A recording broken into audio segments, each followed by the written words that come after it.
Hello, my friends. What's going on? I'm your host, Orlando Childs, also known as Buck the Black Hunter. I'm bridging minds, saving lives, one backstrap at a time.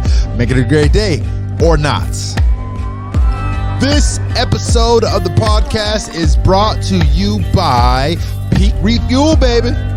Peak Refuel. They figured out a way to give you delicious freeze-dried meals anywhere you're at. You can be on the top of a mountain in the Sierras, or you could be somewhere in the cold tundra, whatever it may be. You can make it happen as long as you got some fire with you. Boil it, put the water in there, mix it up, and it's so delicious. They have, my favorite is the Bison Ranch Masher. It's the Chad Mendez recipe. They just have figured it out, guys. I don't know what else to tell you, but go to their website, order yours. When you use promo code CFE15, you can get 15% off any order that you place. Get them. Hunting season's coming up. I got my hunting season coming up in 2 weeks. 2 weeks, baby. I'm doing archery. I got 2 days in the backcountry in California, B-zone, up in the mountains. I'm trying to make it happen in 2 days. It's going to be really hard, but you got to do it. What else is there to do? You got a tag, season's in, got a little extra money to go hunting. Make it happen. Bam. That's what I'm going to do. Love it. This episode of the podcast is also brought to you by Kill Elk Forge. Get your custom-made knife from my boy in Ohio. Logan will take care of you. Tell him Buck sent ya. And guess what? You use CFE15 or even Campfire Evolution, and he will give you $50 off your knife. Woo! Yes, he will. He'll do it. He's a G. He's awesome. Yo, I got me a custom-made knife. It has some mammoth tusk. Mammoth tusk is just crazy-looking stuff.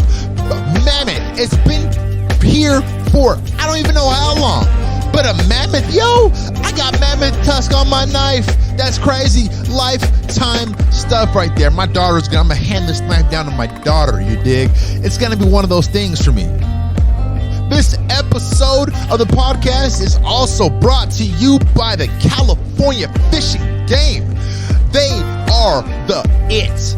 I mean, I contacted them for some information, and they have hooked me up. The people there are so awesome, so amazing. It was just a pleasure.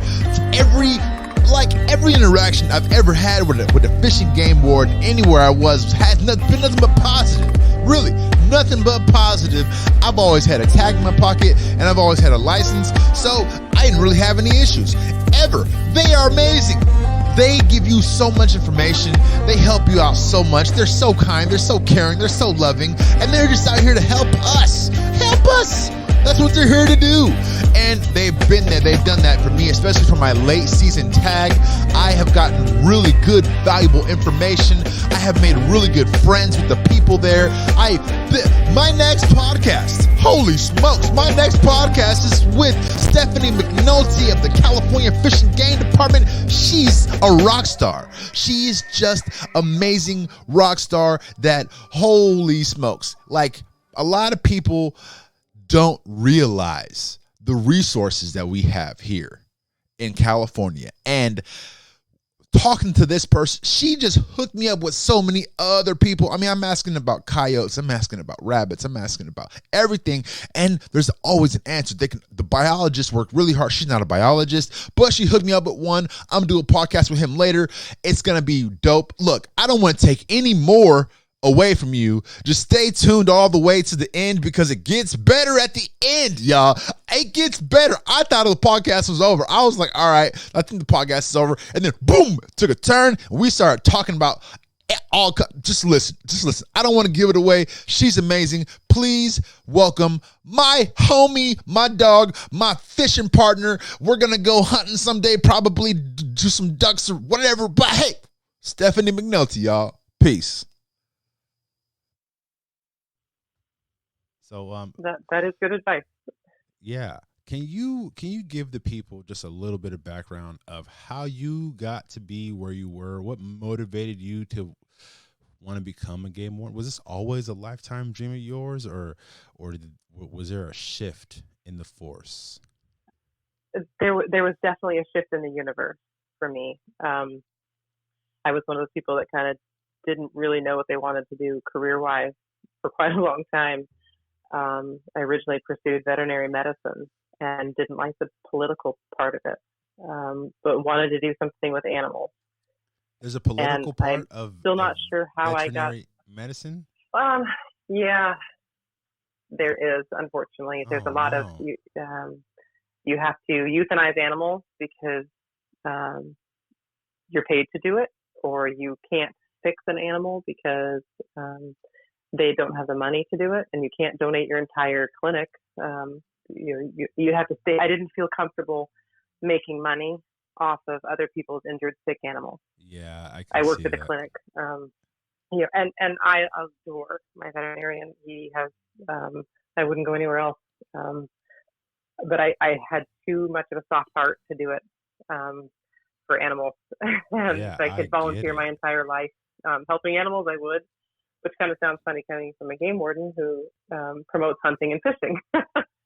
Well, it's a little different. But it just wasn't, it's just working in a vet for a couple of years, it just wasn't a good fit for me. I wanted to do,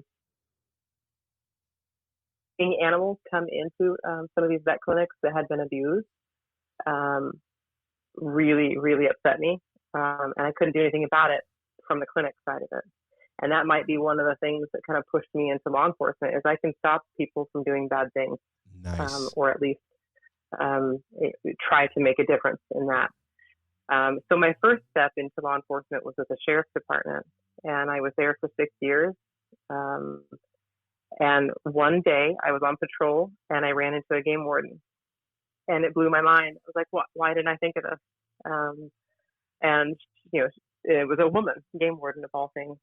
And she's out there in the field, helping people, preventing crime, but also helping animals. And it just kind of blew my mind. I was like, I can't believe I didn't think about this before.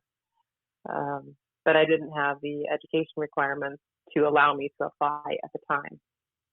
So I stayed with my current job, went back to school, got my degree in criminal justice, and then that allowed me to have enough of the education requirements that the Department of Fish and Wildlife requires in order to apply. And so I've been now with the department for 8 years, and loving every minute of it. And you see yourself doing this until you retire? Yeah, absolutely. Awesome. There's nowhere else I want to be. That's a wonderful feeling. Did you get affected at all by this COVID stuff, layoffs or anything like that? So we have no layoffs right now. I'm currently working from home right now. If you have any interruptions during this podcast, I apologize. I have notes all over my house for the family not to bother me. But no worries. So we're all working from home as much as possible, those of us who have the ability to do that. My job encompasses a lot of training and equipment and evidence now. And one of the things I did last year was promote, and it was bittersweet because, man, I miss being out in the field. I miss dealing with the public, talking to people, and getting boots on the ground, and hiking around the lakes and the mountains, and just being in the great outdoors. I miss that so much. Yeah.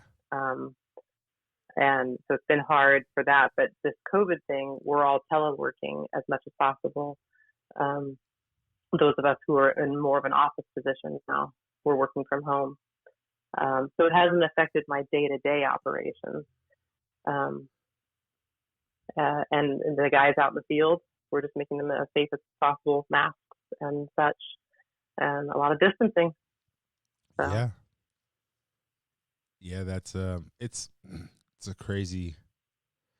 I mean, it's crazy because the information we got is over the summer it should go away, and everything should die down. Uh-huh. It seems like this is a new sort of germ out there, just a new beast that can just withstand all things. You know what I mean? And it's scary to think about because it's here. And honestly, the most thing that freaks me out is if they take away hunting. I'm lucky because I don't enjoy going to bars and I don't enjoy going to clubs. I don't enjoy going on cruises so much. I enjoy hunting and hiking in the outdoors. And if they shut that down, I wouldn't know what to do with myself. I mean, yeah, I can shoot my bow in my backyard, and I can shoot my bow in this little area over here. It's kind of like this private area. But like, if they took away my tags for this year, I would be devastated. It would be, I would be so devastated. Oh my God. I can't even think about, oh my God. No, no, no, no, no, no, I can't. No. I'm And pretty sure your G38 tag is safe. okay. And as all the tags are. So our offices are closed until we can work out a way to see people in our offices and lobbies safely and sanitary. The offices are closed. But you're right. It's the great outdoors. I mean, how much more social distancing can you do when you're on the Pacific Crest Trail or Right, in the yeah. Sequoia National Forest, you know? So that aspect of it, what we've asked people to do is to distance themselves at the lakes and the rivers where people, when school first got canceled, the lakes were just overcrowded and people were shoulder to shoulder and completely Oh my. disregarding the safety measures. That was the whole reason we canceled, or not we, that the state canceled school, was to distance. And then they would just flock to these social areas and the fishing and the boating, and there was just not enough presence for officers out there to even ensure safety of anybody. And so a lot of the Army Corps lakes shut down. Wow. Didn't allow anyone to even go out and fish or boat. They weren't allowed to put their boats out on the water because there was no officers present. If someone was stranded, if they had a boat sink, or if someone fell overboard, we didn't even have the response capability at that time because we were deploying everywhere else. So a lot of these Army Corps facilities shut down, but the National Forest didn't shut down. They just had to shut down their facility. The National Park, they shut down their visitor centers, and it's still the case in a lot of places, and not just in California. Visitor centers and national parks are closed, all over the place, or portions of them are closed, and they're limiting the amount of visitors coming in to try to ensure that social distancing. But the hunting itself, going out, I mean, there's what safer way could you do it? Being out away from everybody else. And all I can say is in this coming few months, when we start into archery season, just be aware of who you're hunting with. It may not be your brother or your dad or someone that you live with. It may be a friend who you haven't seen for several months, and now you're planning a hunting trip with them. So just be safe and cognizant, and remember that you don't know who they were exposed to, and you don't know who you might have been exposed to. Right. And so the contamination potential is still there. So the department is not considering canceling any hunting season. Right. You have to do it with safety in mind. And hey, you know what? A camouflage face mask will just make you blend into the forest even more. If you have to wear that while you're hunting, most people it'll do just anyway. help Yeah. you blend in better. Yeah. Yeah. Are there any restrictions on non-residents? Like, do they have to quarantine for a specific amount of time before they can go out hunting, or can a non-resident just come in and like if they have a tag or however it works for non-residents, could they just come and hunt? Like California at this point in time, you're kind of referring maybe like to what Hawaii is doing. You have to self-quarantine for 14 days when you come to Hawaii. Well, Montana did it too, actually. Kind of that. Oh, did they? Yeah, I went to Montana to do a bear hunt, and I had to spend 3 weeks out there in order to hunt because they said I had to wait 2 weeks. No kidding. Okay, and I'm not aware of what other states are doing at the moment. California doesn't have that in place. Nice. But we just got a shutdown order 2 days ago for the state to close down again in respect to the bars and that sort of thing, indoor dining. So things are evolving and changing, and there's no way to tell. 2 weeks ago, everything seemed to be lifting, and we were starting our reopening phase. And then here we are, not on total lockdown, but being more strict than we were 2 weeks ago. So this is kind of an ebb and flow, and no one has experienced this before. So this is a complete learning process for everybody. I mean, This is, you know, unprecedented. No one has ever dealt with this before in this magnitude. So I can't promise you, you know, that we won't have some sort of restrictions for out-of-state hunters coming in. I haven't heard of anything even being discussed. I haven't even heard discussions of it.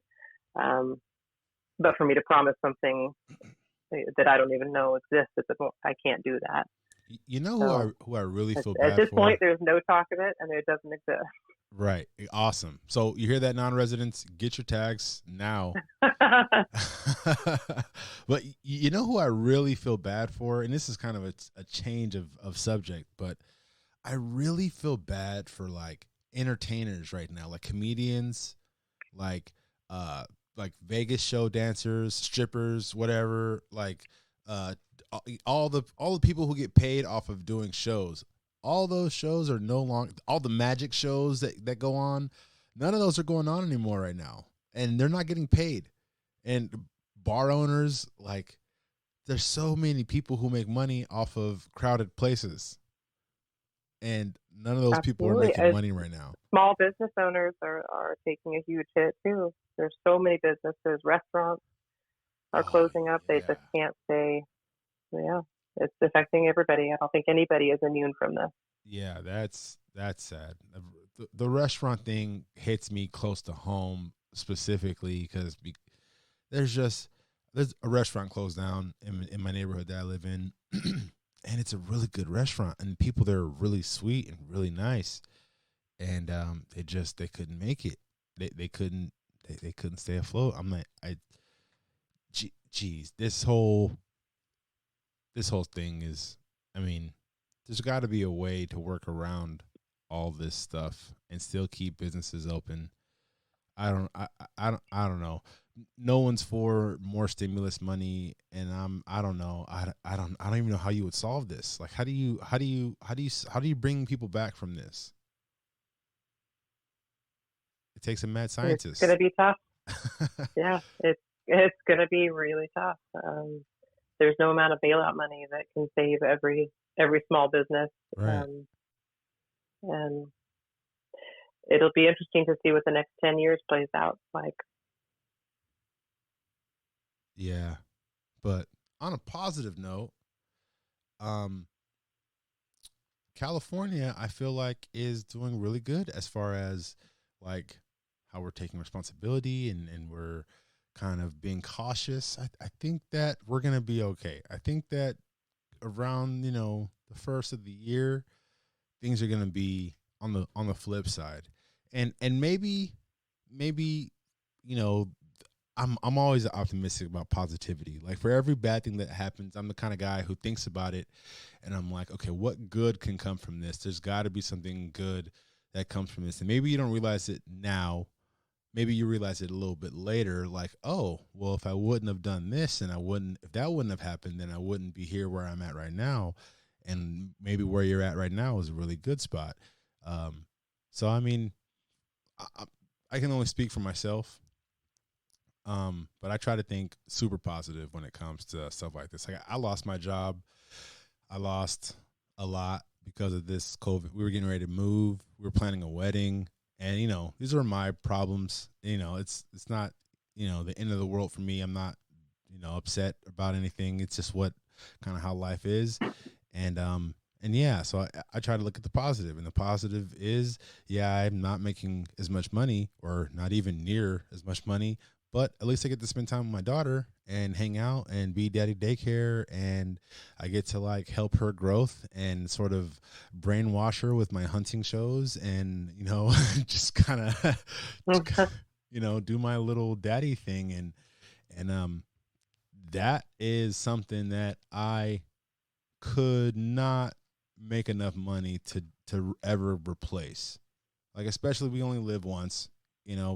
Life isn't guaranteed tomorrow. I'm not trying to get all sad. I'm just saying we all have an expiration date, and I can't, there's no job that will be able to pay me enough not to have this right now. And that's the way I'm looking at it, Absolutely. Absolutely. But and you may not have been brave enough to take that leap to be more involved. You just kind of got that push in that direction, and you went with it, and you made the best of it. And I made the best of it. Yeah, that's sort of what hunting is: making the best out of all your situations that you have at hand. You just gotta hunt through life. That's gonna be my new mantra. Just hunt through life. Just figure it out. No matter what life throws at you, you still have a tag in your pocket because your heart's still ticking, and you can still make a move. Just hunt through life. As you can tell, I'm extremely passionate about the outdoors, and I want to help people. Especially now, I'm getting a lot of people on Instagram hitting me up about how they can get started with hunting, and what's the best rifle they should get, and all this stuff. And my answers always vary, but maybe you can help me. What is the easiest thing to hunt in California as far as, like, I guess, numbers? Like, what is the easiest? What is the easiest thing that people, there's a high success rate of accomplishing? So if we start small, I would say waterfowl is, it has such a huge range all up and down California. We have such a huge state, and so big game hunts, there's drawings and tags and limits on stuff, and then there's a lot of travel involved in that.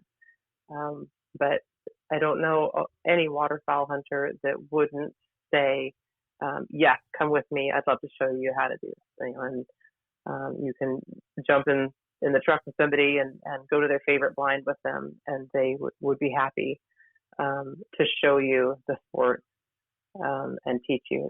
That's probably one of the great things about it, is how much hunters aren't, I don't want anybody else to learn how to hunt because I want to keep it all for myself. We really encourage, sharing the sport and keeping the sport alive. We have a declining number of hunters in California, and so our Hunter Ed program, we're really trying to push that and reach out to younger people, or people that have never considered hunting before, and get them into things like that. I wouldn't try to start somebody on an elk hunt or a bighorn sheep hunt, because the chances of that are so much more limited. Right. So the waterfowl thing is just, you don't need a tag per bird. It's more open, I would say, right. And a lot more buddy friendly, going with somebody. And you both take turns, okay, the next one's your shot, next one's my shot. Right. And on a deer, you might only see one deer in 5 days, you finally get a legal buck, and, whose shot is it? And that's it. And then that's it for the hunt. So yeah. I would say if they were, and then the same thing goes for, during the right season, we have a lot of pheasant hunts. There's a lot of areas that, they release birds in a particular wildlife area or locations all up and down California. And those small game hunts are really good for first time hunters. Turkey tends to love private property. So people always call, where can I go turkey hunting? That one's a hard one, because they tend to love private. So that's a good place to start. Nice. So for somebody like me, and I'm attempting to become a public figure for a lot of people who want to start hunting, especially in California. I'm really striving to become that public figure that will inspire some young people to hunt. What are some options for me? Like, how is there any way that me and the fishing game can work together on, like, recruiting people? Is there school assemblies? Absolutely. What is the pathway for me?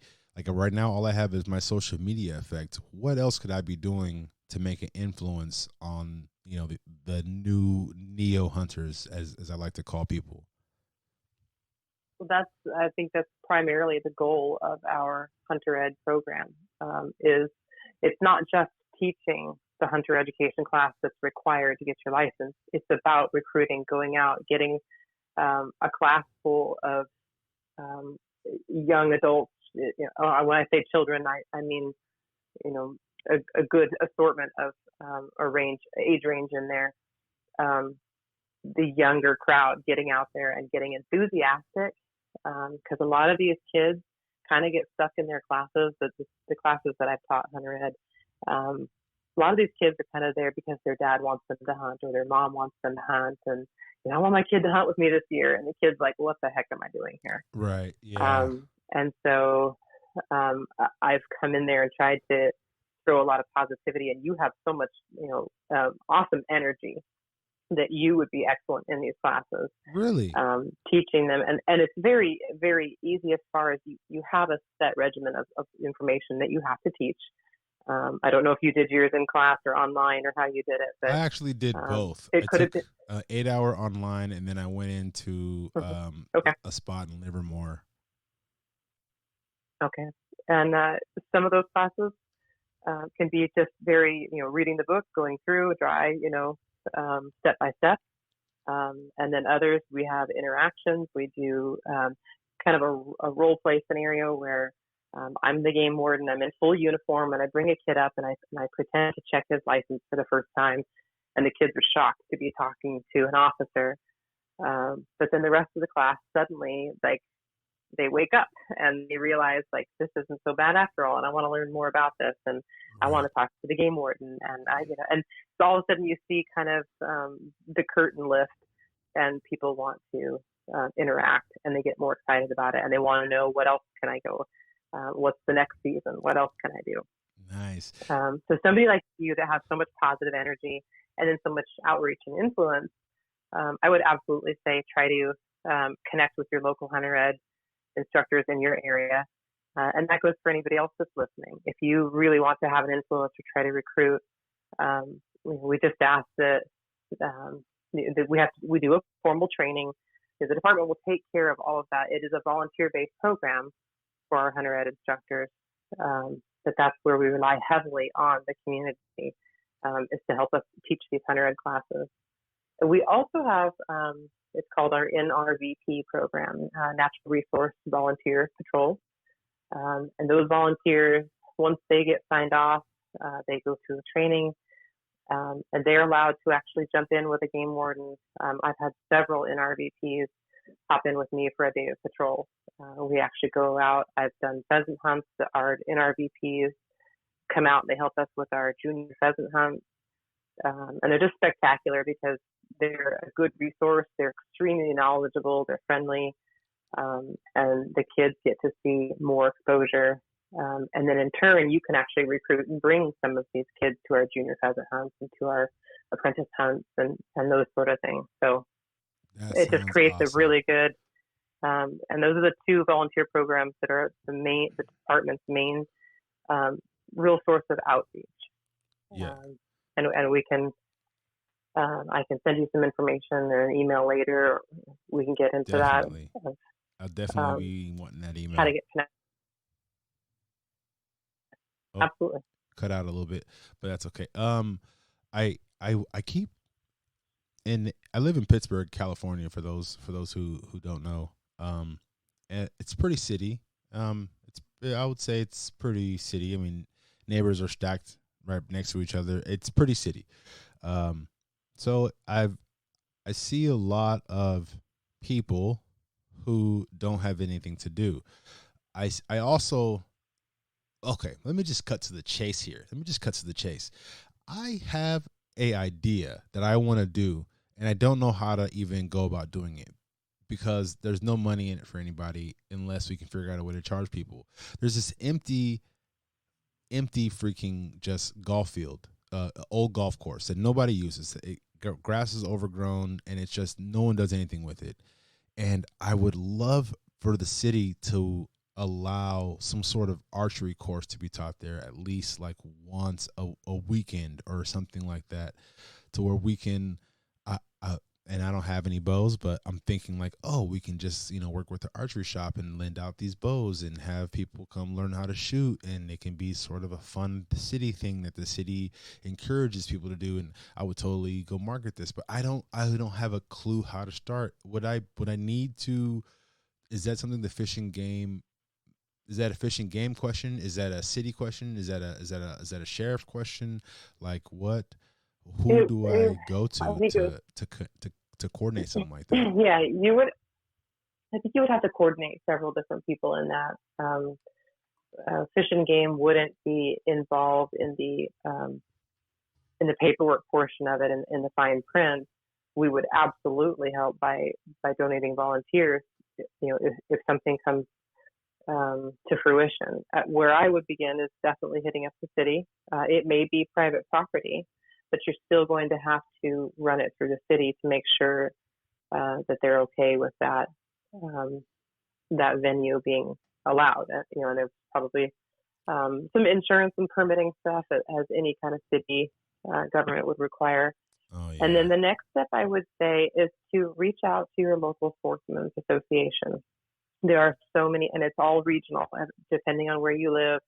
I have excellent connections with my sportsmen here in this area, and they would be all over that. If I could, if I were you and I got through the red tape of the city, I could reach out to my sportsmen and say, listen, I got permission from the city to do this. Would you help me set this up? And they would be all over it. Oh, nice. Because again, if I were you, my first step would be to approach the city, find out who that property might have been attritioned in the city, who knows, and then see what kind of things they would permit there. And they may allow you to do archery, but not broad hit, or not broad hit, the target points. They may have certain requirements, right? And hey, we'll work with you, but you got to tweak things a little bit. Mm-hmm. So, yeah, I would absolutely start with that, because it sounds like an excellent opportunity to use that area. In one of our sporting events that we have for our junior pheasant hunt, we have an archery set up with hay bales and targets opposite of the area where the hunt is going on. And a lot of that is actually utilized by younger brothers and sisters that are there. My siblings out hunting, but they're kind of there because they're there for the whole day. Oh, nice. And it's a really awesome exposure for those kids that just happen to be there, and then they get to have a whole lot of fun while they're there. Yeah, hell yeah, that sounds awesome. So yeah, I would definitely pursue that. Yeah, I really want to make a difference in my community. I really want to get more people. Just to know about the outdoors, because a lot of these kids don't even know about hunting. Like I remember working at a school district, and when I would tell these kids like what I do, they like, what? You can do that? Where do you do that around here? And it was all these like confused faces. Like that's possible. That's what you do. I didn't think that that's what people like you kind of did. And it was always like, oh, I want to try that. It was also like a curiosity that was in there. And it was, I guess, the way I presented it to most of these people, especially the teachers that I worked with when I talked to them. A lot of people didn't like it.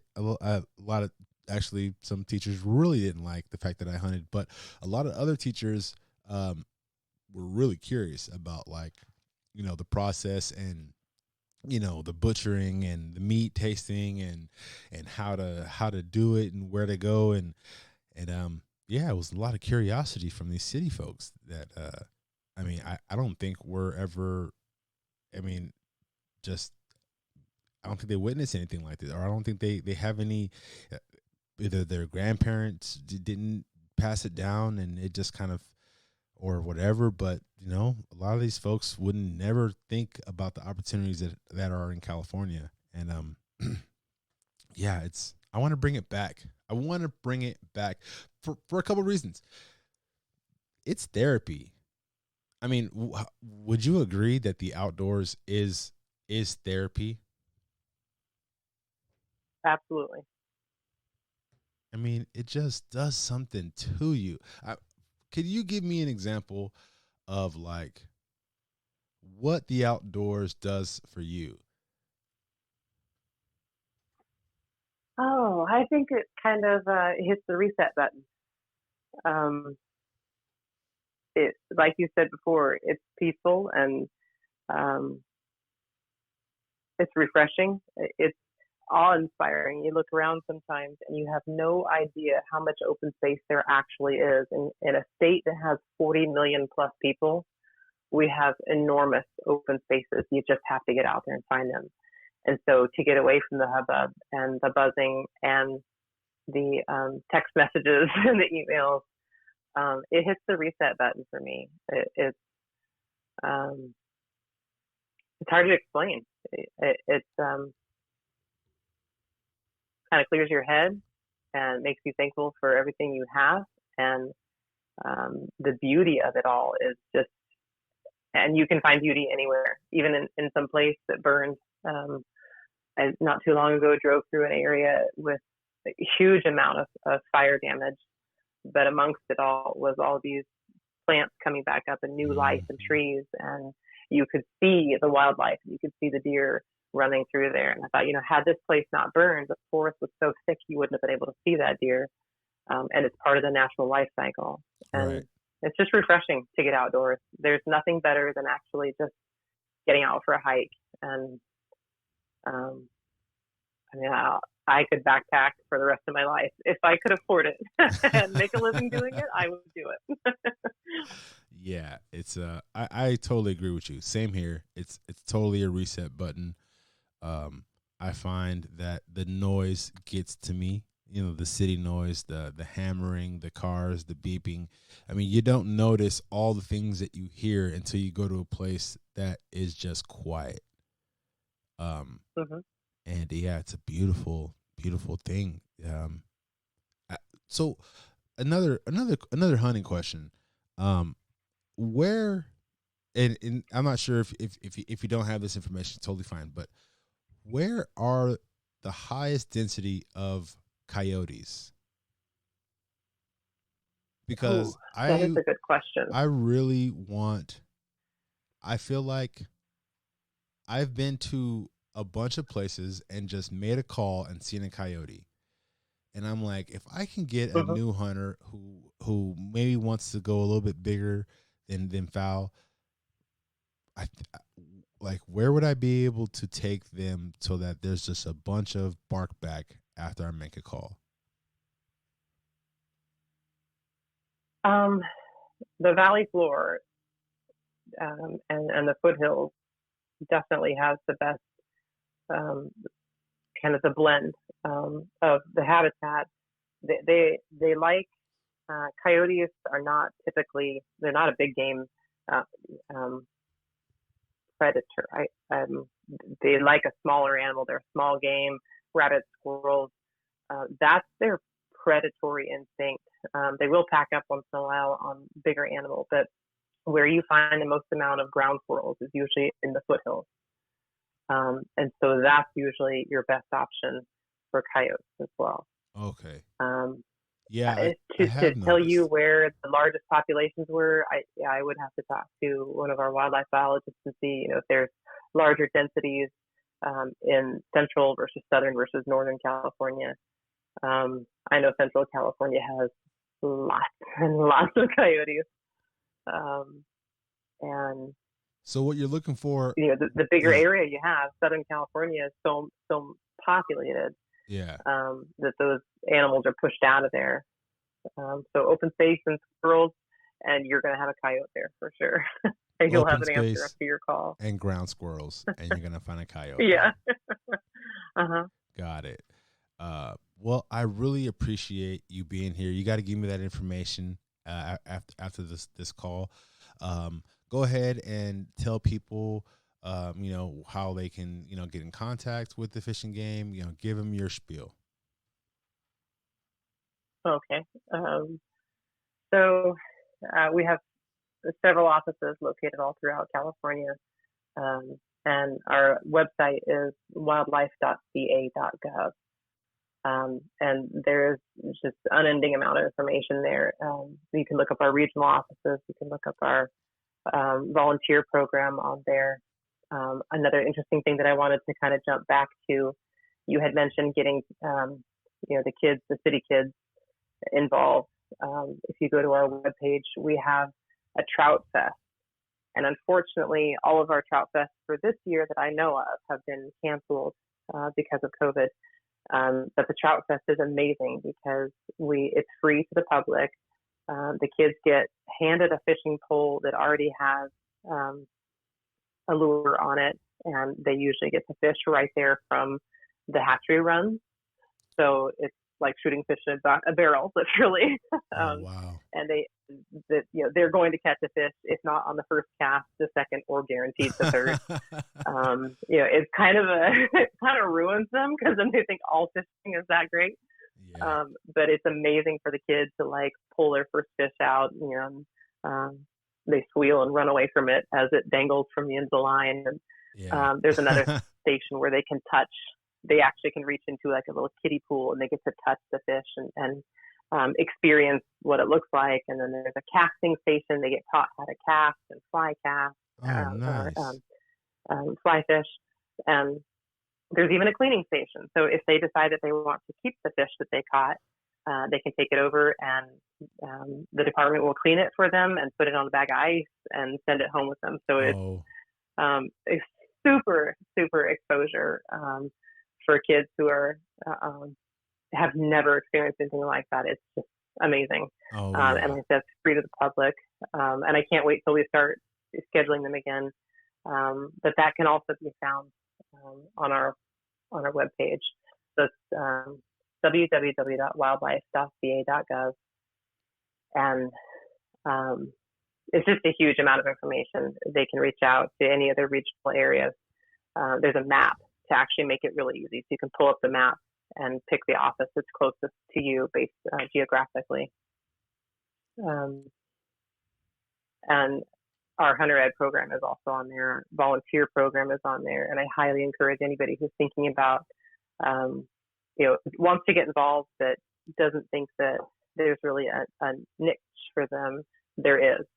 And then there's also information on our hiring procedures. We have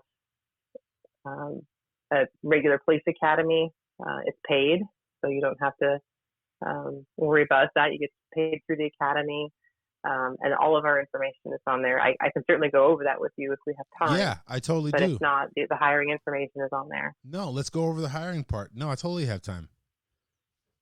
Okay.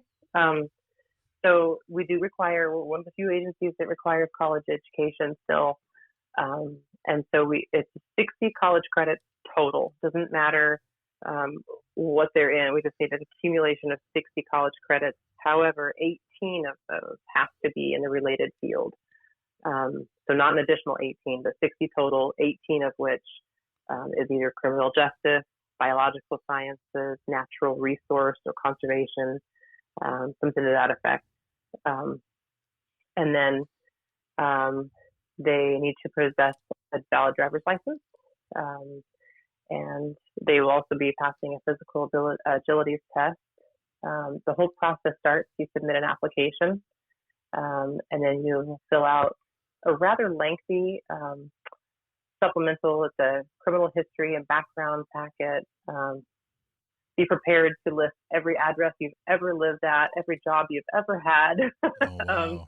You even have to send in high school transcripts. Wow. It was, for me, being late in life, it was, what? I have to go back that far? Yeah.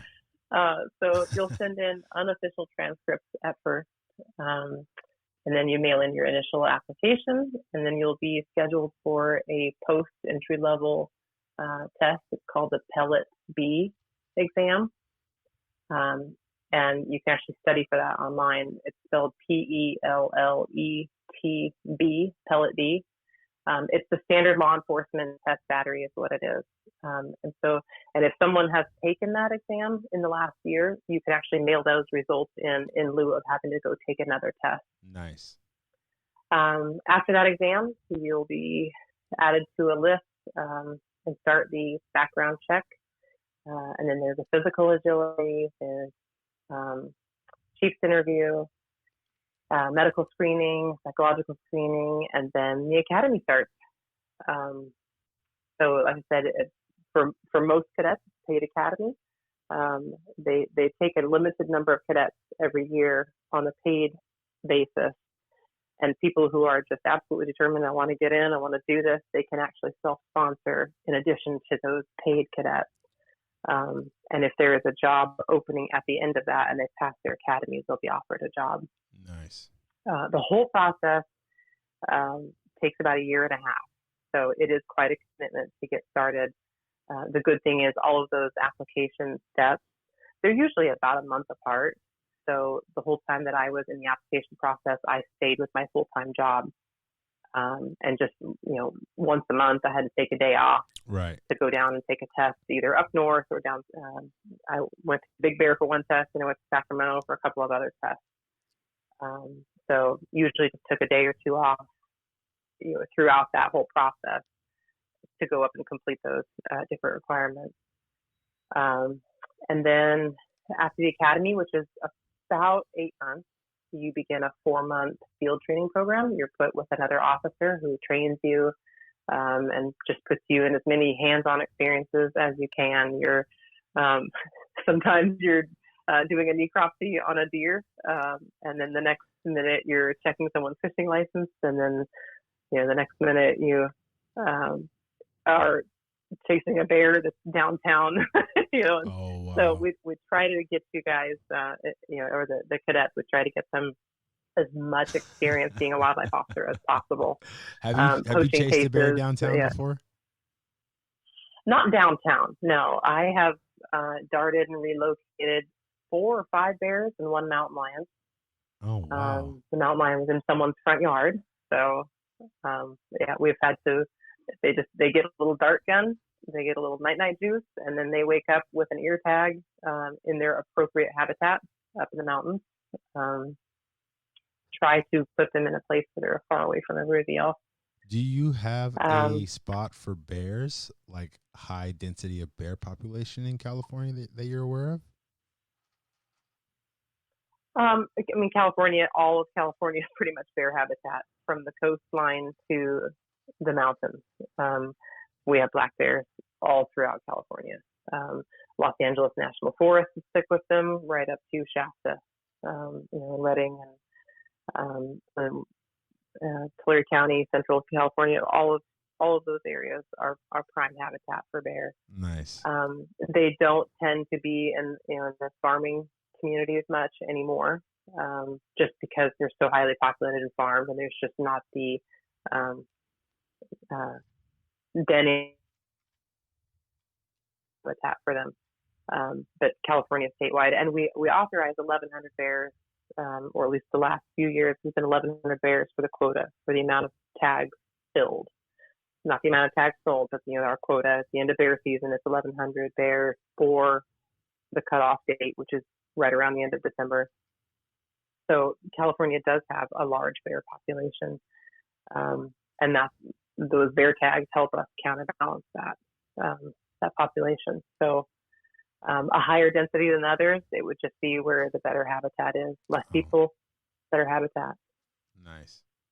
I'm definitely gonna try to get into some bears this year. I got, I have my B zone tag, and there's bears up in Etna area, and I'm also gonna be obviously G38. I'll have a bear tag with me there because all the game wardens say you should have one, so I'm definitely gonna advocate a bear tag on me. So as far as like your job with deer and stuff like that, do you put the tracers, or not tracers, but the collars on deer as well? Is that part of your job, or have you done that before? So my job doesn't regularly entail that. That would be a part of our wildlife management team. Oh, I see. And I know later you're going to do a podcast with Evan King. He's the biologist that you've been speaking to. Yeah. That's his job. He does the deer counts. They'll actually dart them, put the collars on them. They track movement. They track mortality, health of the deer. they do all of that. So that's wildlife management, and I'm on the law enforcement side of it. So when I respond to those, when I've had to deal with a wildlife human interaction, it's because it's a public safety issue at that time. Oh, I see. So the bear and the mountain lion were both in an immediate response. It required immediate response because we had to, it was way out of its normal habitat, right smack in town.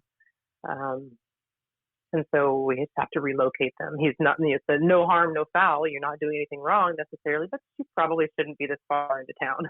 So right, yeah. we put them under and haul them back up the hill and babysit them until they wake up. Can't even imagine walking out of a subway and looking down a bear's eyes, and I don't know how I would feel about that. Yeah, that would probably. Yeah, there's people down in Southern California that come outside and there it is in their neighborhood. There's bear in their front tree. It's like, you're not supposed to be here. You're not normally here.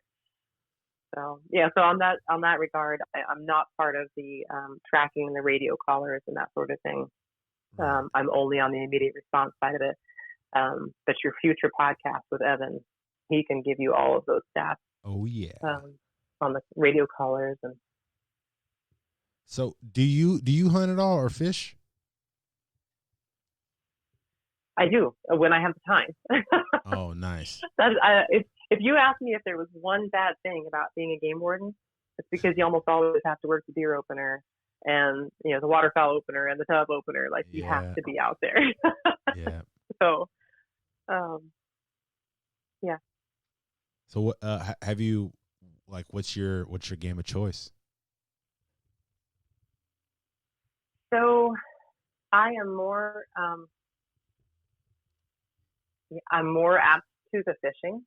I'm hoping to do an elk hunt soon, but I'm going to do it out of state. And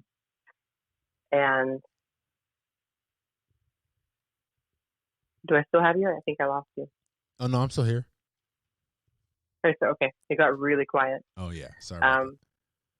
So yeah, I didn't grow up, doing all of the hunting and fishing. I went on 2 fishing trips a year with my dad, and so to me, I want to do the bigger hunts. I want to do an elk hunt. I've only done the pig hunts and the smaller game hunts. So. Yeah, out of state's the way to go. A lot of fishing now as adults. Yeah, and then as an adult, a lot of fishing now, and I got into fly fishing a couple of years ago, and really, really enjoy that. And you talk about hiking. We put in 11 miles one day, hiking a river that we just weren't even paying attention because you're having so much fun, fishing all day. And so that sounds like something I think my old lady would really enjoy, fly fishing, because it's kind of like a peaceful time, especially just listening to the babbling brooks. You just the water trickling.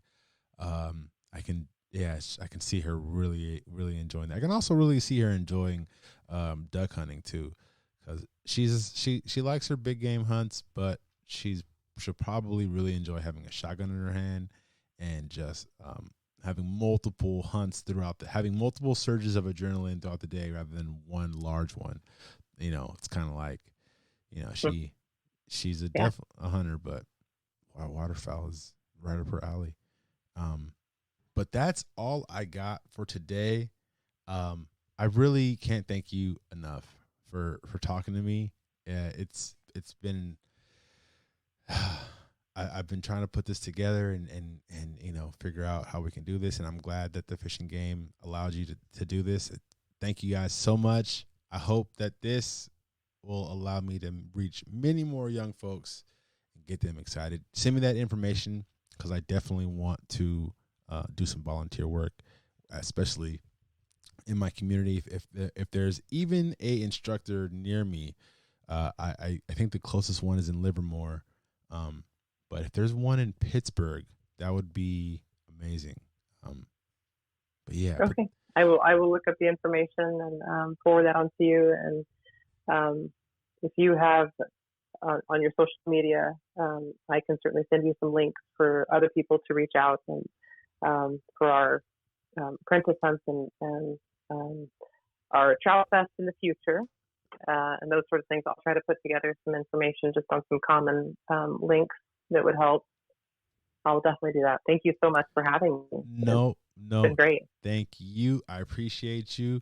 Don't hang up, but say goodbye to everybody else. Bye. Thanks so much for everybody listening. All right. Well, that was fun. I had so much fun. Thank you so much. That was about an hour long. I try to keep them between 45 minutes and an hour because people are so sensitive. My first couple podcasts were like 2 hours long, like 3 hours long, and people were like, "They're too long. I don't like them." And they're like, "I can't." Yeah, so I try to give them short and juicy, and I think Absolutely. we hit that sweet spot. Thank you so much for taking the time out of your day to talk with me. I know you probably have a ton of stuff to do today, busy with a whole bunch of other stuff, and my dogs are running in here because they're probably letting me know it's time to Before I let you go, let me just rehash real quick. I'm going to give you Hunter Ed info, Trout Fest info, in RVP info, and what else?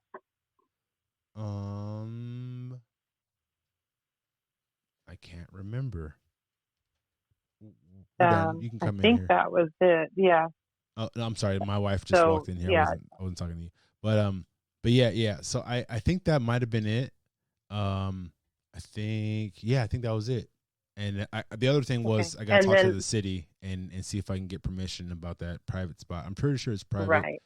And then I'll definitely be getting back to you about that.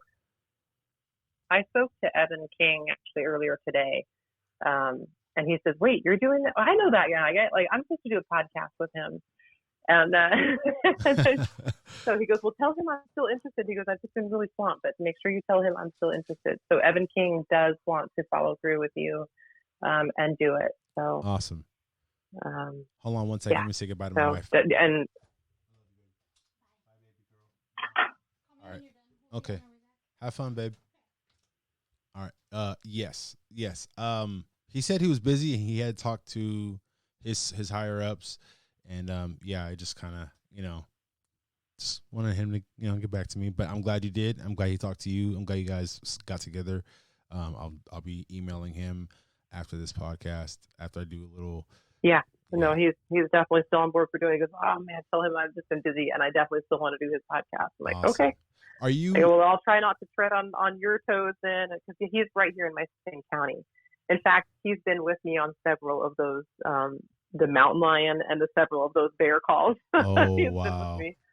So, because he's so you couldn't have reached out to a better, more down to earth biologist. He's awesome. He's awesome. Awesome. Yeah. I was gonna ask you something. I completely forgot, but I'll email you when I remember. Okay. And in the meantime, I'll pull up this info and send you the links. Yes, send me the links. So you have a way then to just to copy and paste the links into the to your social media stuff, right? Yeah, I can figure it out, or I can just I can put it on my story and have people share it. And I'm doing a giveaway pretty soon. I'm not sure if you know any archery shops that would want to help me out with this giveaway, but I'm doing a giveaway to I want to give a bow away. And if you have anybody who's willing to help me give a complete set away, I'll pay for it. But if you know anyone who would give me at a cheaper price, or maybe want to work together so I can get their name out there along with the giveaway, that would be amazing. But so along with my giveaway, I'll have a bunch of links to a bunch of different stuff, and people are in order.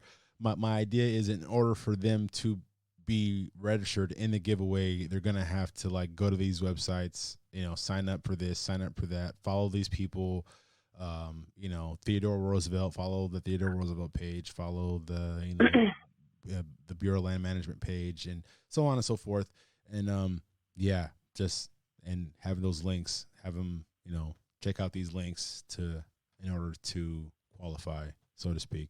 But yeah, Okay. so I'll make it work, and I'll make Hey, it. I really, really want to encourage you to find your local sports association or sporting club. Oh, I will. For me, it's the Southern Tulare County Sportsmen's Association and Exeter Sportsmen's Association because they're the ones that were close by. But when I was a warden, they were my go-to. Like, hey, I want to do this. Hey, I want to do this. And then in turn, they invited me to all sorts of events. And so I would go out there and do their safety talk or their PR stuff, and I would just be the game warden on the scene. So I really reached, and I worked with them all the time. They did a lot of giveaways, and they would go to Walmart and all these other places because they have that tax-free. What is it? I'm drawing a blank. It's like that. It's not the 1035. I can't remember what it is, but it's the tax exempt status. Right. So when Walmart donates their item, and it could be a full archery set, they get to write it off on their taxes. So nice. Okay. Yeah, definitely tie into and get involved with. And then likewise, you can probably actually set up a camera on one of their events that they're going to do this fall and actually broadcast like, hey, I'm out here at the, such and such, junior pheasant hunt. It's a beautiful day, blah, blah. And then boom, you're advertising it live. Right. How cool is that? Awesome. So you're promoting hunting just in the fact that like, what? Oh my gosh, I want to be there. Right. Yeah. So that's a good idea. I would definitely encourage getting involved with them. Definitely. I'm gonna try to see. Or maybe I'll invite you to ours this year if we still have it, God willing. I'd be totally We're still down. Going to have ours in November. I'd be like, hey, you want to come and broadcast this one? Yeah, I totally would be down to go. So, yeah. And they raffle 4 shotguns a year there for the juniors. Oh, nice. So they're, they know how to do it right. Nice. We'll feed you and give you a good podcast. Awesome. You can broadcast it with video. Awesome. So I'll keep you in mind on that one. Yeah, please do. Are you on my Instagram? I don't believe I followed you. Oh, okay. Just asking. I pulled you up on. No, I don't think I looked you up on Instagram. I looked you up on your Facebook. I watched one of your podcasts. Oh, okay. Yeah, my Facebook I looked you up on. Is I'm contemplating getting rid of my Facebook. Yep. Because it's the only reason why I have it so I can follow the department. Oh, well then I'll keep Facebook. The department's on Facebook is so negative. It's so negative. It's so negative. Even when I post my positive stuff, they hate on it, and it's just like it's so much hate, and I don't have a clue like what is going on right now with people. Like so I've deleted the app from my phone, and I'm really close to just completely deactivating my account. Yeah. But I kept thinking about it during our interview. I'm talking about the kids get to touch the trout and stuff in those trout fests. And I know in the back of my mind, there's a bunch of haters saying that's, harassing the fish and that's mean. And you guys, the department should be protecting them. Here's a great example, that mountain lion. It's going to get so much negative feedback. Yeah. And I, as soon as I came out of my mouth, I was like, oh, I shouldn't have said mountain lion. But because when we posted it to social media, when the department did, we said we relocated it. It was safe. Anyway, there was a bunch of people saying, don't listen to Fish and Game. It's all smoke and mirrors. They shot and killed that mountain lion. So we posted a video of it being released with the tag in its ear, like, here's your Tulare mountain lion going off into the forest. And they're like, why the hell did the department save that lion? There's too many lions already to begin with. They should have shot it. Like, I can't win. Yeah, you really First you say I'm the devil because I shot it, and then you say I should have shot it. Yeah. So I hope you don't get too much negative feedback on the fact that we relocated a mountain lion, because that's what the naysayers will say on your the thing about social media stuff. People, I've also said very openly that mountain lion tastes very good. So anyone who listens to my podcast knows how I feel about mountain lions. I like to eat them, and I also like to save them. So whatever. I don't really care what anyone feels about how they feel about mountain lions. I don't care, not one bit, not at all. So it's not gonna bother me how somebody feels. If there's a hater, I'll kindly educate him and let him know that California is the safest place for mountain lions to ever be because you cannot shoot them in California. Right? So Mountain lions are coming. they are literally like diplomatic immunity all the way in California. Right? So That's a good way to look at it. yeah. So yeah, just a little education, and the naysayers, you know, it's a crazy time. That's why I love Instagram. Instagram, you know, if they don't like your post, they won't follow you. People who follow you like your post. So it's kind of like you're not going to see, like, I don't see any negative stuff on my Instagram because I don't follow anybody who posts anything negative. In the moment they do, I simply unfollow, and it's really easy for me just to press that button.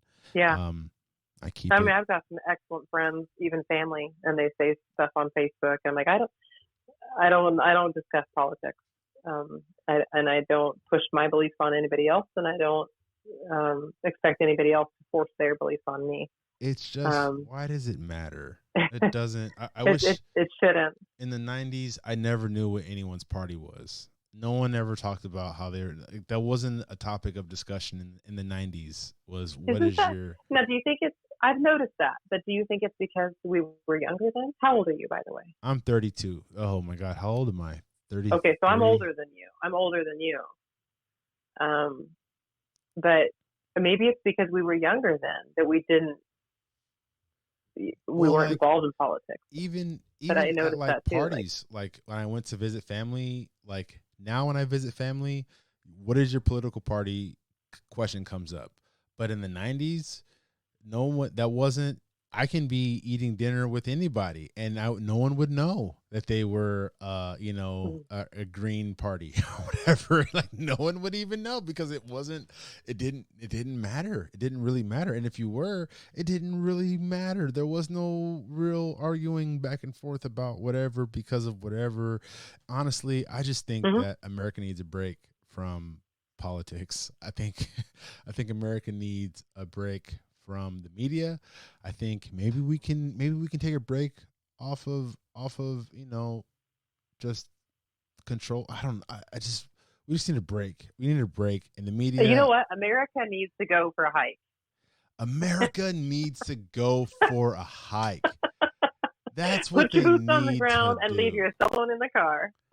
That should be the new stimulus package. Look, I'm not going to give you any money, but I will give you 2 weeks off. But I'll of buy work. you a brand new pair of hiking boots. Yeah, and you have to go on this hike. You know what? Just that would be a perfect stimulus. Or bonus. even better, you put their stimulus check at the top of a hill. Now, it doesn't have to be Mount Whitney, but you need to go hike and get it. If you want your stimulus check, you need to go for a hike. You know what's funny is I'm gonna have to figure out a way to put this in the podcast. I can't end it there. I'm gonna have to figure out a way. If it's okay with you, we're continuing this. We're gonna have to figure out a way to get that somewhere in the middle. You know what's funny? You kind of went out a little bit at one point. Maybe if I can interrupt that point and be like, oh, she got disconnected, and just continue on from there, and just maybe I'll figure it out how to weave it back in there. Maybe I'll just keep it playing, and people will just have to stay tuned, and I'll just be like, all right, bye. And I don't know, I'll cut out the part where I said bye. That's what I'll do. I'll cut that part out, and we'll just continue because this is gold. I love this. America needs to take a hike. No, seriously, I do think that people need to chill the hell out. I think that people need to be put in a stressful situation to where they have to work hard. They have to be out in the outdoors, away from their phones. And it's just like you're just hiking. And I mean like work hard, like you got to build a cabin in 3 days, or you're out of the challenge. But I mean like, go on a 2-day through hike. You know what I mean? Like just go on and get out there. Just a break from the news, because like right now it's so much doom and gloom, and on top of everything else, now we're scared back indoors, and I believe genuinely most people in the world are good. And we have so many great resources in each other to find strength in each other. And then we all have to separate from each other, and it's horrible. I don't even get to see my parents right now. Yeah. And my mom's my best friend, and as far as my dad, I'm like daddy's little girl and the son he never had. Like I would, do the hiking and the fishing, and I worked on the vehicles with him, and like all the things that a father and son would do. My dad and I still did that. Plus, I was daddy's little princess. Oh, so that's awesome. for me not to be able to see them and be around them, and we just have to quarantine ourselves. It's awful. Like they're my strength. And so to not be able to be with those people, and then I have other great friends that, like, I would love nothing more than just to flop our lawn chairs out in the front yard and visit, and we'll just keep our distance. And people frown on that right now. That sounds totally awesome. Just like, Mom, what kind of wine are you drinking? Me too. Me too. I'll hold up my binocular. Oh, you're drinking? Okay, cheers. Cheers. At least we have FaceTime. I will say I hate I hate the news and the negativity, and just literally just the hate that there needs to be a news channel that's just positive news, because we all need that uplifting. Today, a cat was saved the from only a tree. thing I'm loving. Yes, it will be fantastic. I will tell you something a little personal about myself. My dog, he is a Border Collie Australian Shepherd mix. And when I adopted him from the pound, I decided right then and there that I would make him a therapy dog. And so he's been through a lot of training. He is certified through an agency, and we go around to nursing homes. And he'll hop up on their beds, or he'll put his feet up on their wheelchair, whatever the person wants. Like they can have full body hugs, or they can just pat his head and call it good. And so it's amazing to give back to the community and to bring him into a nursing home and have them light up. And he'll do his little tricks and little, they just think he's adorable. And we got shut down was it February? They told us to suspend all of our visits because of the pending COVID thing. And then, of course, there was gigantic outbreaks and everything else. And so we still can't go visit. And I hear about these people that are visiting their elderly mother, father through a window, talking on the phone. It breaks my heart that that America is having to go through this. And poor little Jake doesn't get to go visit anybody or brighten anybody's day right now. Right. So he brightens my day still, but I wish there I it could is. still share him. But so there's definitely something to be said to be getting out in the door, outside, outdoors, get away from all of the hubbub, and like I said, hit the reset button. Right. That's what it is. So yeah, I'm trying to brainwash my daughter to never put me in a nursing home. Slowly, I'm watering the plant every day. I'm like, look at what your daddy does for you. Look at all these things that we're doing. Look at this beautiful house you have. Oh, this is nice that I'm giving you all these things, right? I'm feeding you. I'm changing your diaper right now. So you can change mine later. Wink, wink. Who knows? Hopefully I'll have control of my bowels till I die, but if I don't, it's your problem. Kind of thing.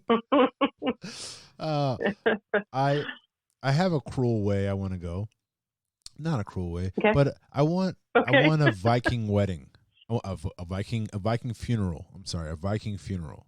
Or even in some Chinese cultures they do this, where they cremate the body in public. It's like a group cremation. And it might be a little traumatic for some of the people. Hopefully my kids are old enough for it not to be that traumatic. But I want to have like a barbecue.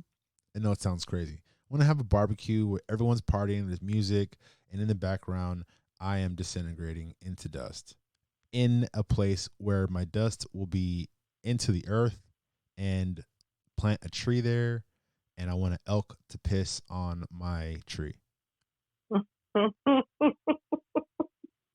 That's what I want.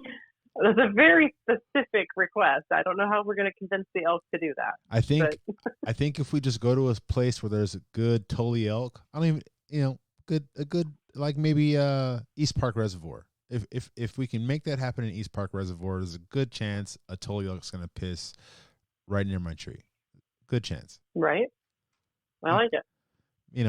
Maybe we I can spray some with some pheromone on there, some other LP, and it'll make him want to pee. Oh yeah. We can bait him into it. Exactly. We can bait him into it. We're not hunting, so it's okay. We can just bait him into rubbing on that tree and pissing on it when he's done.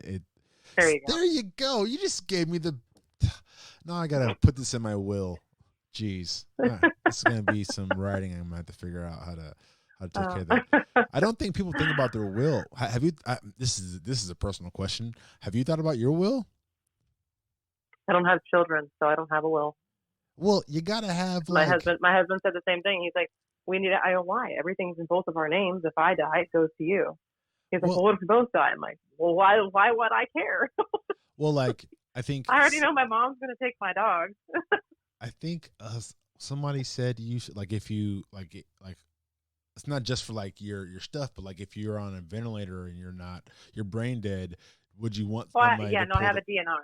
Oh, a DNR. Is that what it's called? I do have a DNR. Mm-hmm. Do not resuscitate. Do not resuscitate. Oh yeah. Do not resuscitate. I have that on file. If I'm brain dead. Yeah. Do not. No, hell no. Let me go. It's okay. I got better places to be. It's time. It's time. Yeah. And that's another thing is I don't want to be a vegetable. Okay, if my hips don't work but everything else does, good. If I can talk and I can have some function in life, good. But if I'm just a veg, then there's no need in wasting your insurance on me. Let's just call it good and have a campfire and just remember my grandkids, go hunting once a year for grandpa. That's it. Oh no. Did my phone hang up? Hold on.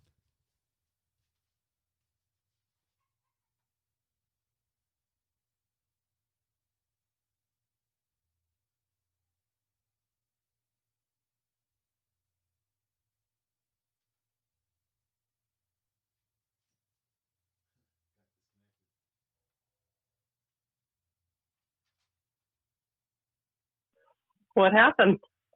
I don't know. Somehow we got disconnected. I lost you at barbecue. Oh, yeah. Just have a barbecue. I lost you at the barbecue. We'll have a barbecue. We'll have a barbecue. Light me on fire. Plant the elk urine, and have an elk piss on my ashes. That's all. Yeah. So, yeah, this was.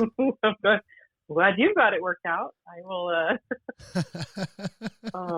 I'll have to think a little bit more about it. Yeah, I mean, I don't want there to be any expenses in my passing. Right. I do not agree with if I didn't spend $10,000 on my wedding, I'm sure as heck not spending $10,000 on my funeral. Right. Coffins are expensive. Like, do the cheapest option available. Like, coffins are expensive. Maybe it's just that. Man. I think an urn is the cheapest option. I think like a. Well, not only the coffin, but you also have to buy the plot in the ground. Oh yeah. See, why? No. Like, cremation is definitely the way to go. But it's still expensive to pay somebody to cremate you, and I don't want a foo-foo urn. You can go, like you say, spread it on the ground and fertilize some. Right. Yeah. I'll be dead. What do I don't care? either. I really just want to be. I just want like my body to be like reused. Really, like I don't want to go to waste in a coffin. Are you a donor? I am not a donor, and I don't want to don because I smoke a lot of pot, and I don't feel like I don't know. I feel bad. Like you're taking my. Okay, well they'll test your blood anyway. They have to test your blood to make sure that you don't have any communicable diseases or you don't have any liver issue, like that sort of thing. They test that. Yeah, I do have liver issues. For some reason. Well, they won't use your liver then. Yeah, they won't use my liver. But if, like my heart is good. Think about it this way. Somebody is their whole life they love to go outdoors hike, but they always have to follow somebody else because they're blind. And one day you pass away, and your eyes are used and donated and given to that person who for the first time in his life gets to see the sunset from the top of a mountain. Well, that's a good way to think about it. Right? Like if somebody else can benefit from my eyes, or my lungs. I hate to say I have my childhood friend she just announced yesterday that her cancer is terminal and it's moved to her lungs. If I could, in my passing, if I were to die tomorrow in a car accident, give her my lungs, why would I not let her live a full and fulfilling life with her 2 children? Right. Yeah. That's deep. It's like the first thing I want you to do is, I've already said I don't want to be resuscitated. So don't resuscitate me. Or hold me on, a ventilator until you get all of your connections lined up for donation, and then harvest the hell out of me. Yeah. Take my heart, take my lungs, take my eyes, take my liver, take my stomach. I don't care, whatever they can use nowadays. Right. Take skin. If someone's horribly, horribly, badly burned in some accident, they can do entire skin grafts from a cadaver. That's take crazy. And whatever's left, let the hospital burn it up for me, and you guys can have a free cremation. That's crazy. Yeah, that's a good that's way. the way I to look at it. Like, and I could still get cremated. You could still be cremated. Yeah. Yeah. No, I definitely want my. If I could help a child survive cancer, or my lungs let someone breathe again, or my heart beats in somebody else's chest, how rad is that? Yeah, I can dig that. Somebody else gets back to a quality of life, or sees for the first time in their life, they see. But like, how cool. I want them to appreciate it, though. I don't want them to take my lungs and then start doing drugs. You know what I mean? Like, I don't think most of them don't. That's part of the screening process. It is, literally part of the screening process is, how old is this person? If we have a 70-year-old smoker and we have a 17-year-old teenager, we're going to give the lungs to the teenager. Right. Because, first of all, they're not a smoker. Or even if you had 2 65-year-old people with the same blood type and the same whatever, and you have one of them that's a smoker and has other issues, they're going to give it to the healthier person. Right. As they should. So, not saying it's not very often that you get a second shot at life and you screw it up. Not very often. Yeah, that's what I'm afraid of. I was afraid of, another thing I was afraid of is if I'm doing okay, from what I've heard horror stories, like if I'm coming back and my brain activity is coming back and I'm wiggling my toe, I've heard that people will pull you off if you're a donor, and they're like, oh, he's a donor, just pull a plug quicker. Pull off the plug. They can't pull you off the plug if you don't have that DNR in effect. If there's any sustainable life, they can't pull you. And you have to have somebody else decide to do it anyway, or to read your orders. So even though I have a DNR, I'm going to be resuscitated and plugged up to life support until the lawyers can figure out and read my DNR. It's going to take a while, because they have to say, no, we're absolutely sure you can go ahead and pull the plug. That's okay. I feel more comfortable with that. I feel more comfortable with, like, all right, let's hold on there. Not just like I show up to the, oh, he's done. Pull it. Let's harvest his body. I would be, I would set some, probably freak some people out. Probably my kids would be a little upset about that. Maybe they'll be total hippies like me and be like, oh, his body is now in another body and living with the earth and he's free. Like, I don't know. Who knows what my kids are going to be like. It's so crazy. Yeah, and then you can't even bury somebody in the ground. Like, the whole, like, returning to the earth, I'll be stuck in it. That's another thing about a coffin. You don't decay in a coffin. That's why they exhume bodies 10, 15 years later, and they can actually pull, like, DNA out of the body because it hasn't decayed. Like, that sounds exactly like what I would love to do for eternity. Yeah, so right. I want to be outdoors, not in a box. So not in a box. Anyhow, I'd rather have worms eat me and poop out and fertilize the ground. Totally. Absolutely. And then a tree will grow and elk will pee on it. And the elk will pee on it. Yes, they will. Have you heard about these pods? So I seen a company that will put your body in a pod with soil and a tree, and they will plant it for you. So it's like a tree pod, and they put you in like this little sack with the tree seed, and then they plant it, and then you're basically. So is it your ashes? No, it's your whole body. So your whole human body, gets put into Uh-huh. this pod. I'm assuming it's like a decomposing material that can decompose over time or whatever, some sort of pod, and the tree gets planted right on top. And they sit there Okay. for a couple months until the tree sprouts and roots start developing, and then they plant you in the ground. Sweet. I like it. I like it too. See, that's right back to nature. Right back to I nature. like that. And hopefully, if it's in the Sierras, there'll be a fire, and I'll still be ashes. But yes, this has been a awesome podcast. Surprisingly extra stuff we started talking about. Do you know anything about horses? I do. You do. Okay. So people, I got haters, and this is on Facebook a while ago, but I was asking about trail horses for backcountry adventures. And I want a Morgan, a Clydesdale, or a Draft. Right? And Okay. and people were telling me that those are not good trail horses. But I feel like because I'm so big and I'm carrying stuff, I feel like a Morgan or a Clydesdale would be the way to go. What's your opinion? I would agree with them that a Clydesdale is definitely not the way to go. A Morgan horse is a bigger framed horse, but the draft horses are just that. They're meant for pulling, and that's what they were bred for, is their size, and they use their body weight, and they just pull. Just because they're a big horse doesn't make them sure-footed on the ground. What you have to look for in any horse is like you don't want small hooves, you don't want a small frame. So these horses, like a lot of these mountain horses, have like the big wide shoulders. Those are great. They're sure-footed. And if you're truly starting to look into purchasing a horse, you just got to get online and start looking at,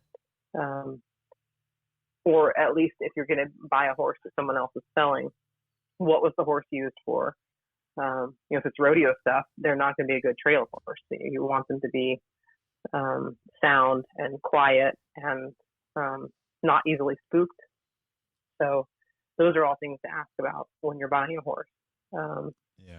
Like a race horse spooks at everything. They freak out, and their one desire is just to run because that's what they were bred for. Mm-hmm. A mountain horse, they're not going to turn and spin when a bush rustles in the breeze. Right. So growing up, I had an Appaloosa and I had a paint. And the Appaloosa was as high strung and nutty as could be. And just because of the constant riding, and I mean, I was on that horse every single day. I loved it. And my two neighbor friends, they went with me. I think I spent more time growing up on saddle than I did anywhere else. Awesome. And the paint horse was just as calm and quiet as could be. He was actually used for the cattle, like not in a rodeo, but actually like gathering cattle. He was an actual cattle horse. So they used him on a ranch. He was amazing. He was calm. He didn't spook at stuff. Good-natured. And the Appy, it took a lot of riding, a lot of work to get that horse to act a lot like the other one, and not just literally spook and flinch at everything. And attitude has a lot to do with it. But yeah, when those two horses went to the mountains together, even though the paint horse was a smaller framed horse and smaller in stature, he hands down could outride the mountains than the Appaloosa could. So you just got to do a lot of research on the horse that it is you're looking to buy. I mean, if you want a really, really solid, strong, good, sure-footed mountain horse, you get a mule. Much as I hate to say it, you can get mules that are rideable. Because when you do packing, you usually pack a mule with you, and the mule follows along but that doesn't mean that all the mules are broke for riding. Like, they'll follow and you can pull them, but you might not be able to hop on and use a bridle and rein. So they have to be broke for both. So my problem is you can get a riding mule. I feel like I would be way too big for a mule, and I feel like I'm too big for a paint. And I say this because no, you're not too big for a mule. I don't know how big you are, but you're not too big for a mule. I mean, mules were bred to sustain weight. Really? That's what they were bred. That's why they're pack horses. So you can go hunt an elk and throw that elk on the back of a mule and pack that elk out. I don't think you weigh more than an elk. No, I do not. No, not even close. So they're not as pretty to look at. I admit it. They're not as pretty. But, if you're not, going for speed, mules are just hands down a sound call. Well, most of them are calm. They stay with the group. They're just great horses, or mules, I should say. And you can find a mule that's been trained for both riding and packing. Right. Or you can have one mule that you ride and one mule that you tow behind you, when you pack out. If you're going to use them for pack animals, you need to have a mule in tow with you. Even if you got a horse, you'd still want to get a mule for packing out your game and all your supplies and your tent and this and that. And, So I've been scarred by paints and quarter horses. A buddy, I can't call him a buddy anymore. A associate that I know in Montana. He first lived in Wyoming.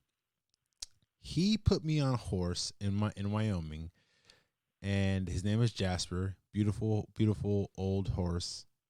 And he was so sweet. But when he carried me up that hill, he was limping by the time he got to the top of the hill. And I just felt horrible because, the horse was he was hurting. He was hurting for the next couple of days because I went back to his house and the horse was laying on the ground, having a hard time getting up. And I just felt bad. Then I went and hunted with him in Montana. He put me on a different horse, Cowboy. And that horse, as soon as I got on him, he bucked me off and fell on top of me. So, and he said he's blaming it on my weight. He's like, "You're just too big to ride these horses. You're too big, and these horses don't like carrying that much weight." And I'm not as big as an elk, but I'm about 240. But yeah, so I've been kind of like, all right, paints and quarter horses I can't do because they're one was a paint, one was a quarter horse, or I think one was he kept calling them kind of interchangeably. Can those things be interchangeable? Can you be a paint quarter horse? Yeah. Oh yeah. Okay. Yeah. So that's what they were. They were paint quarter horses. And he was like, you need like a Clydesdale or a Draft or a Morgan because you're just too big. Yeah. Again, if you're looking for the mountains, that's the difference. If you're going to take this horse, Clydesdales just aren't typically for riding. You can get a bigger horse. You can get the stock horse that will hold the weight. The Clydesdales and the draft horses are bred for pulling. In fact, a lot of them say that the spine, they're bred so much in size that they don't tolerate a ton of weight on their actual back. Oh. So there's that concept. I don't know how true that is because they were bred for size and mass for pulling, not for carrying. Really? So I don't know how true that is. I would have to do. I've not ever done research on it. So research that and see if draft horses can actually sustain as much weight or more than a normal horse on their back. Right. Obviously, they can pull tons more, but can they sustain it on their spine? I don't know. I have heard that. That may be untrue. But I have heard that. I would do some research on that and find out. But when I got my paint horse, we talked around. This was before internet, and we talked around about where was this horse ridden? What was he used for? And he was, I think he was on the smaller side. I think he was only like 15, maybe 16 hands at the most. So he wasn't a real tall horse. But I was in high school then. And then we got to Appaloosa, and he was 17 hands high. And just a behemoth of a horse, but a nut job as well. So he took a lot of training and a lot of riding, and just getting him every corner we came around, he would snort and bulk at things and flinch, and I didn't like riding him in the mountains at all. Oh wow. And the other horse was just calm as could be. So it just really, you got to just find out who, talk to them. If you're going to buy a horse from a breeder, they're obviously going to be breeding for one specific thing. We lucked out and got ours by word of mouth. Hey, I know so-and-so, he's, they're retiring their horse. He's too young to work, or too old to work the cattle now, just endurance wise. So he was an absolute perfect. I think I got him when he was 17, 18, somewhere around there. He might have even been 20 when I got him. And then the other one was much younger, but hadn't been ridden hardly at all. So he was a lot, big handful. But that's, at least I had them in the right order. I had the beginner horse, and then I had the very technical horse. So I should get an older horse to start with. An older horse has kind of been through it. Yeah. So if you're first time horse owner, get the horse that you can learn from him. Don't get a challenging horse, and don't get a horse that's green, if you know what that terminology means. Yeah. If they're green broke, it means they've had the basic training, and may not even be saddle broke. There's a bunch of variations of green broke, and that was where my Appaloosa was. I could put a saddle on him, but I couldn't ride him very well. And so I took him to the arena every day. My neighbor had an arena. So I had to walk him over to the arena, close the gate, and get on. And it was a rodeo every day for like 6 months. It was a rodeo. Oh, wow. And then finally just walking. That's a lot. Yeah, I never dared bringing him out of the arena because, I was 17. But the first horse, I could ride on him bareback with just I could take any rope. I could take twine from the hay bale and loop it underneath his neck, and he would respond. He would turn, he would stop, all that. He was an amazingly good horse. Nice. So great starter horse. If you're new to it, start with a good broke horse that's real gentle and mellow. Learn everything you need to learn about it, like right down to you have to check their hooves every time you go riding. You have to take a little hoof pick and scrape out all the little rocks, so they will get a stone bruise in the frog of their foot, and that will make them limp for days and days. Because if you've ever stepped on a rock with your bare heel, it's the same for them too. The outer hoof is very hard, but the frog is extremely soft. Mm-hmm. So you have to do that. And if you have like a butt head of a horse that I had, my second horse, it was really hard just to clean his feet or his hooves before we went for a ride. I was like, he was a butt head. So, if you're a first time horse owner, get a good, easy one and then go from there and work your way up. Awesome. But do some research on the draft horse. Make sure that they can sustain the same amount of weight, if not more, than an average quarter horse or other horses. Yeah, do your research. I don't know a whole lot about the breeds. I know about owning the horses and taking care of them, but I don't know a lot about various breeds. Yeah, I'll have to do some digging. I'm really curious about getting a bigger horse. And maybe you're right. I'll do some research because I really have no clue. But I think that this is a good place to end it. Thank you so much for going on this tangent with me. Excuse me. I really appreciate it.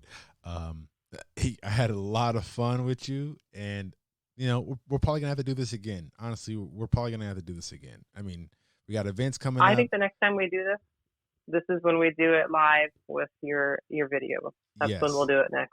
Yes, and we'll just keep our fingers crossed that the junior hunts and everything else that's scheduled stay scheduled. Yeah, let's make it happen. In the meantime, definitely reach out to Evan, and I will get that info to you. Awesome. Well, I'll definitely reach out to Evan. Thank you so much. You have a beautiful night's rest. We're going to stay in contact. Make this place greater for the outdoors. Let's get more kids out there and get them out hunting, fishing, and foraging for mushrooms or whatever have you. Rock climbing, I don't care. Just get outside and do it. Thank you so much. Go take a hike, right? Go take a hike. America. You need to go take a hike. At least, give yourself a good, 8-hour day to just get out of the city, put your phone away, and just go. Just go. And come back safe and sane. All right. Well, thank you so much for everything. It was very good. Awesome. I'm glad you had fun because I sure did. I did. Awesome. Well, all right. Well, you have a good night. You too. Bye-bye. Thank you. Bye. All right, ladies and gentlemen, thank you so much. That was Stephanie McNulty from the Department of Fish and Game and Wildlife of California. That was awesome stuff we did right there with that there pimpin'. You feel me? It was fun, educational, and we went a little sidetracked, got a little crazy. Don't forget to like, follow, and subscribe. Check out my Instagram at camp_fire_evolution. Same with my Facebook, it's Campfire Evolution. Same with my TikTok, it's Campfire Evolution, baby. I'm Buck the Black Hunter, and this is Camp Talk.